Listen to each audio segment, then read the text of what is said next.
பாரத இந்து மக்கள் அமைப்புல இருந்து நமக்கு இது போன்ற நிகழ்வுகள்லாம் நிறைய நடந்துகிட்டு இருக்கு. சாலை விபத்து ஏற்படுது. நம்ம இந்த ஒயின் ஷாப் இந்த மெயின் ரோட்ல இருக்கிறதுனால நமக்கு பக்தர்கள் நடைமுறை இந்த பக்தர்கள் வர்றாங்க, அதிகமா கோயிலுக்கு வர சூழ்நிலை இருக்கு.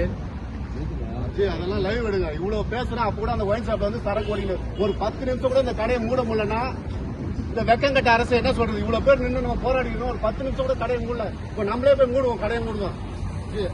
பேசி போய் கடையை மூடுவது ஒண்ணு காவல்துறையே 10 நிமிஷம் மூடனா நாங்க அமைதியா கலைஞ்சு போயிடுவோம். இல்லன்னா நாங்களே போய் மூட வந்திருக்கோம். நாங்க நிக்கிறோம், இவ்வளவு பேர் ஆர்ப்பாட்டம் பண்றோம். இன்னும் அங்க குடியாரம் போய் குடிச்சுட்டு இருக்கோம். வியாபாரம் நடந்ததுன்னா 10 நிமிஷம் மூடி வைக்கிறது என்ன போகுது? 10 நிமிஷம் மூட முடியாதா? அதிகாரத்தில் 10 நிமிஷம் மூடுங்க, ஆர்ப்பாட்டம் பண்றாங்கன்னு சொல்ல முடியாதா? அதை விட உங்களை விட அவங்க மிஞ்சினவங்களா? பேசுங்க, இல்ல நாங்களே போய் மூடுறோம் இப்ப கடையை. பேசுங்க. பைபாஸ்ல மெயின் ரோடு நெடுஞ்சாலையில இருக்காங்க.